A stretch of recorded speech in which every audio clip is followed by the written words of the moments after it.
Imagina essa cena. Você está no seu dia a dia e você entra em uma reunião. Nessa reunião tem um investidor que ele pode injetar um dinheiro e mudar totalmente o jogo da sua empresa, e do outro lado está você. A conversa ela começa a acontecer, o faturamento que você mostra para ele é ótimo. A sua visão de futuro ela é inspiradora, e tudo está perfeito até agora.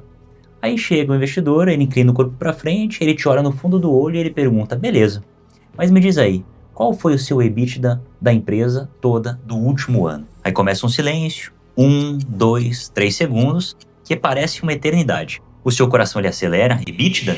Você já ouviu essa sigla em algum lugar, mas você não lembra exatamente o que significa. E na verdade, como é que calcula isso? O meu é bom, o meu é ruim? E o suor frio ele começa a escorrer já direto pela sua testa.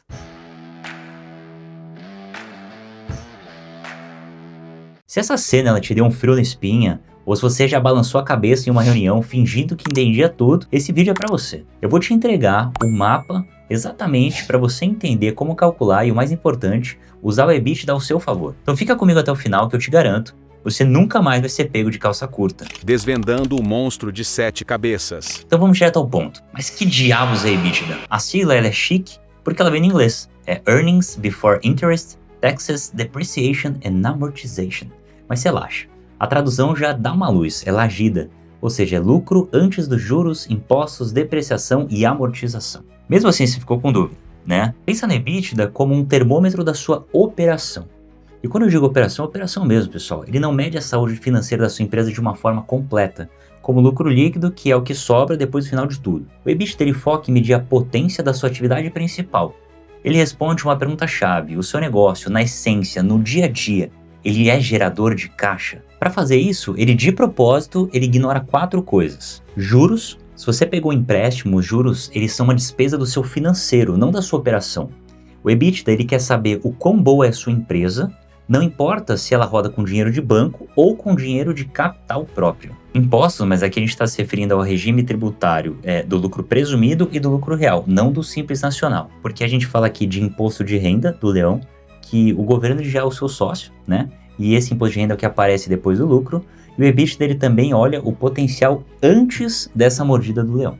Depreciação, então os seus computadores, as suas máquinas, o seu carro da empresa, tudo isso perde valor com o tempo. E isso é a depreciação.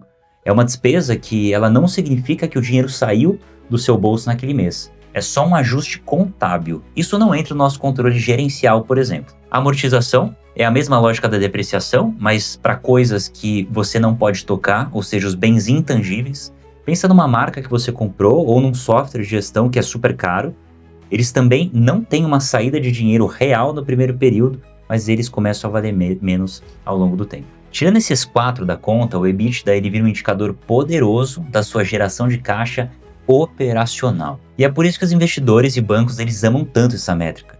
Com ela dá para comparar a eficiência de uma padaria com talvez uma startup de tecnologia e até com uma outra concorrente, mesmo que essas empresas tenham dívidas ou não. Como calcular? Mão na massa. Então beleza, eu entendi, né, qual que é a ideia, mas como é que eu acho esse número na minha empresa? É mais fácil do que parece.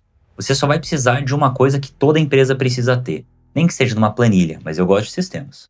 A demonstração de resultado do exercício, ou seja, a famosa DRE. A fórmula mais direta é essa. O EBITDA dele é igual ao lucro operacional mais depreciação e mais amortização. Lembrando que aqui é do ponto de vista contábil, o gerencial nem entra amortização e nem entra depreciação. O lucro operacional, ele também é chamado de EBIT, e você já acha ele pronto dentro da sua DRE. Então a partir dele é só você somar de volta a depreciação e a amortização que tinham sido descontadas. Mas beleza, vamos para a prática.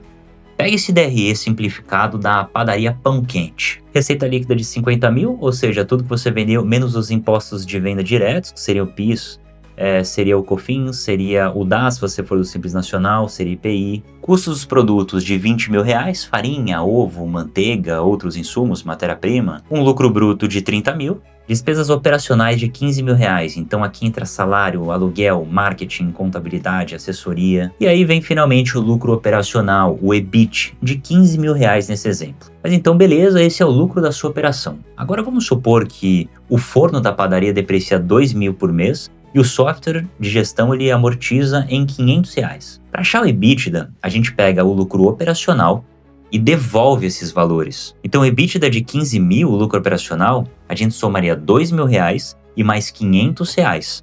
O EBITDA, ele seria R$17.500. Você viu? Não tem muito segredo. Então, a padaria Pão Quente, ela gerou 17.500 de caixa, mas isso só com a operação. Será que esses 17.500, ele é bom? Ele é ruim? Sozinho, o número não diz muita coisa. Mas para isso a gente calcula uma margem EBITDA. E é só dividir o EBITDA pela receita líquida.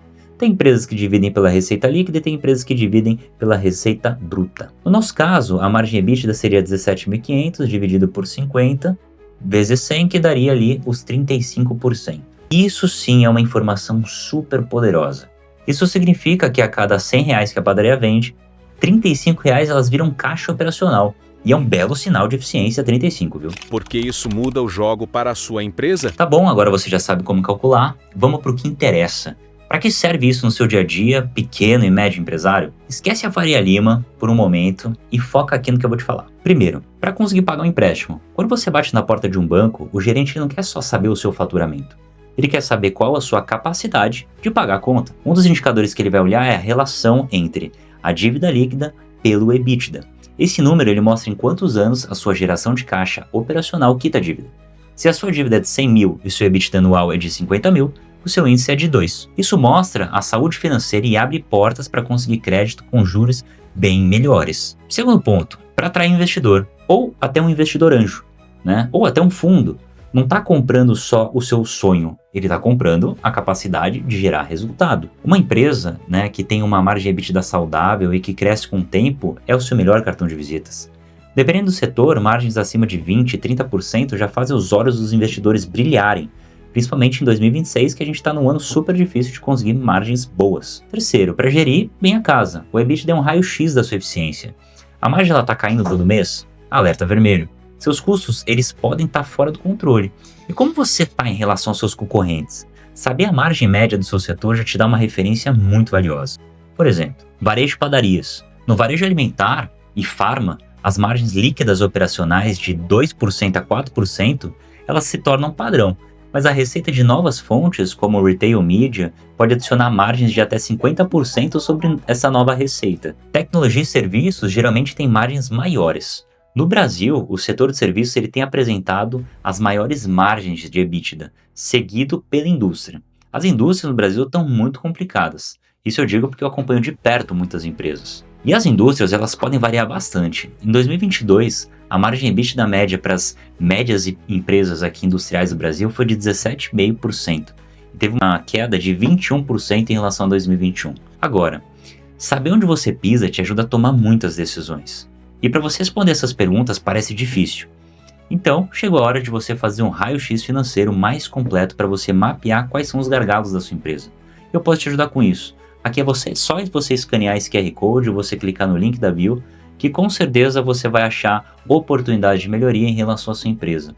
Puxa, preciso renegociar com meus fornecedores? Preciso otimizar minha equipe? Será que está na hora de aumentar o meu preço? Tudo isso você vai conseguir responder dentro do diagnóstico financeiro aqui da Rumo ao Lucro. Das padarias às gigantes e o lado B da métrica. O legal do EBITDA é que a lógica ela vale para qualquer negócio. Na nossa padaria a gente falou de 17.500 por mês, agora pega uma gigante como a Ambev.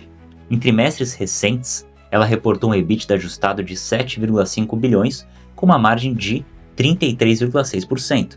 A escala é outra, mas a análise é a mesma. Qual é a capacidade de gerar caixa vendendo cerveja? Eles usam isso para medir os pagamentos de dividendos e até de gerenciar as dívidas que são bilionárias de um negócio como esse. Mais, e sempre tem um mais.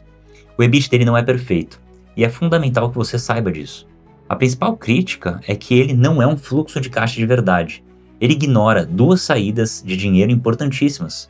Os impostos que você tem que pagar, e que é o que a gente conversou sobre os regimes tributários, e os investimentos, o famoso CAPEX.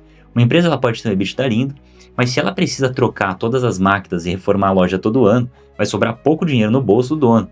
Por isso, nunca analise o EBITDA sozinho.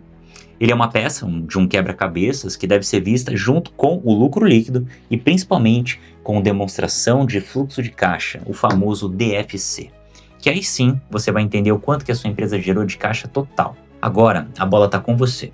O primeiro passo para você dominar o EBITDA é calcular o seu.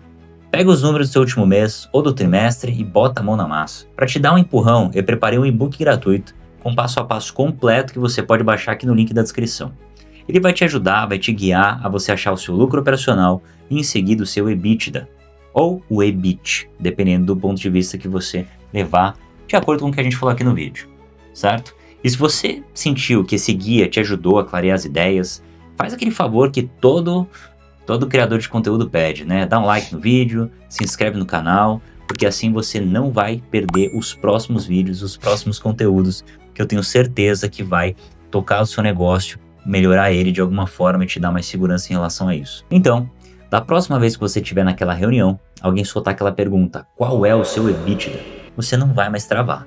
Você vai dar um sorriso de canto e apresentar o seu número com confiança, explicar a sua margem e mostrar que não é só um sonhador, mas sim que você é um empresário, que você tem as rédeas do seu negócio, você tem o controle disso.